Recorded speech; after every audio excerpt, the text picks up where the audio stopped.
I had a conversation today with somebody who he said he's got an appointment with this CPA, and he's like, "What questions should I be asking?"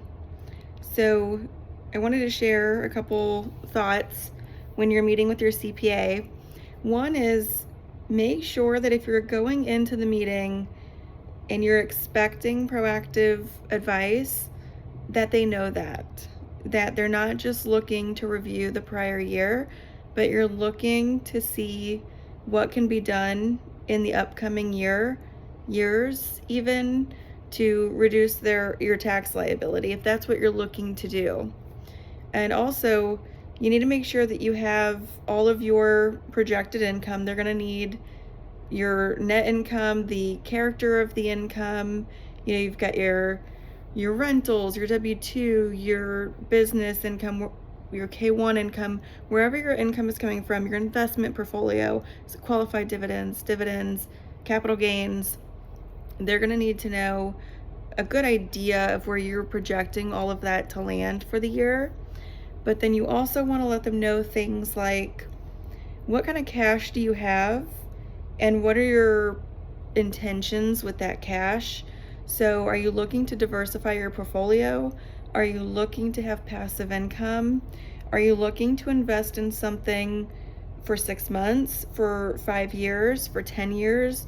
You really need to look at your whole picture. What are you looking to accomplish? Are you going to be buying a building in your business in the next year or two, or seeking to do that, so you need to show income? Or is this about wiping out your tax liability as much as possible? You really need to have a good idea, because there are so many different strategies out there. So going to a CPA and saying, "Hey, tell me every option," that just doesn't make sense.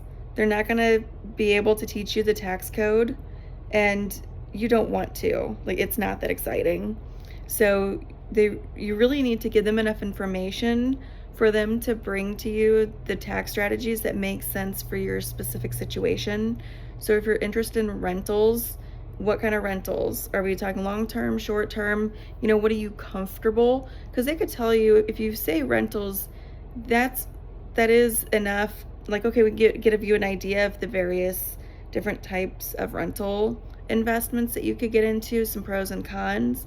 But if you're not comfortable with more risky things, you don't want to be as involved. There are certain things that, if you're not comfortable, they can mark it off the list immediately, and then they don't waste your time telling you about those things that you're never going to do in the first place.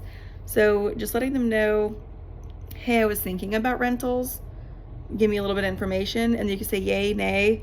Like, "Yeah, I would never go that route, so just stop there." And then, keep talking about these other ones. Those are interesting. So you really need to have a deeper conversation, and it can't just be, "Tell me everything," because there's just too much. So if you really want to have an effective conversation with your CPA, you need to be letting them know, this is where I'm interested. I'm interested in buying a business. I'm not interested in buying a business. Just give them as much information as you can, and then they should also be asking you questions to dig deeper and get the information that they need to give you the proper advice.